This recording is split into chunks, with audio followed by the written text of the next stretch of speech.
বাপটা হাঁকারে হুঁকারে বলল, শুন বুড়ি, তোর বিয়া দিয়ার ব্যাপারে বাপ হিসেবে আমার একেবারে পূর্ণ স্বাধীনতা আছে। ছেলেটার বয়সটা টুকু বেশি, তবে ওটা তেমন কিছু লয়। মেয়াটা বলল, শোনো বাপ, বাপ হিসেবে তোমার যদি আমার বিয়া দিয়ার ব্যাপারে স্বাধীনতা থাকে, তাইলে নিজের বিয়া বন্ধ কইরবার স্বাধীনতাই বা আমার রইবে নাই কেনে?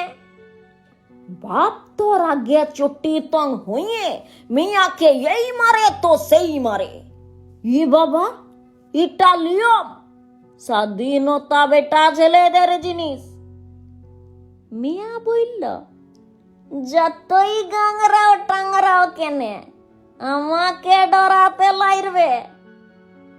লেখাপড়া না শিখায় 15 বছরের একটা বিটি ছানার বিয়া দিয়া যে ভুল কাজ, সেটা বাপের মুন্ডুতে সিধাছে নাই। উল্টে বিটি ছানার টুটিটা টিপে শাসালে, আর একটা কথা বললে মরাবো তোকে। উয়ার বুন বললে, ও বাপ, আমার ফোনে সব তুলে রাখলাম।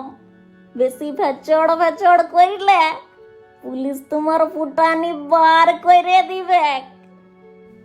মা বললে, আমি 20 বছর আগে হারিয়েছিলাম আমার স্বাধীনতা, আমার খুশি, আমার শখ, সব সব কিছু। আমার বাপের হুকুম বুড়া ভামের পাড়া খাইয়ে লিয়েছিল আমার সুখের খরগোশটাকে। মিয়াটা বললে, জানি লাজটা তোমার পেরান ছিল। কত প্রাইজ পাইয়েছ স্কুলে, ক্লাবে। বিহার পর আমার বাপ আর দাদু ঠাকুমা বলেছিল, ঘরের বহুর ধেতাং ধেতাং করে লাজ করা চলিবে নাই। শুনে রাখো মা, আজ থাকতে আবার তুমি লাজবে। মা লাজতে আরম্ভ করতেই শিকল খসতে লাগলো। ঝনঝন, ঝনাক ঝনাক খাঁচার দরজা ভাঙতে লাগলো। ঝপাঝপ পাখিরা ডেনক মেলতে লাগলো। ফটফট, ফটাফট, আর মায়ের কাপড়ের আঁচল উড়তে লাগলো তেরাঙা পতাকার পারা।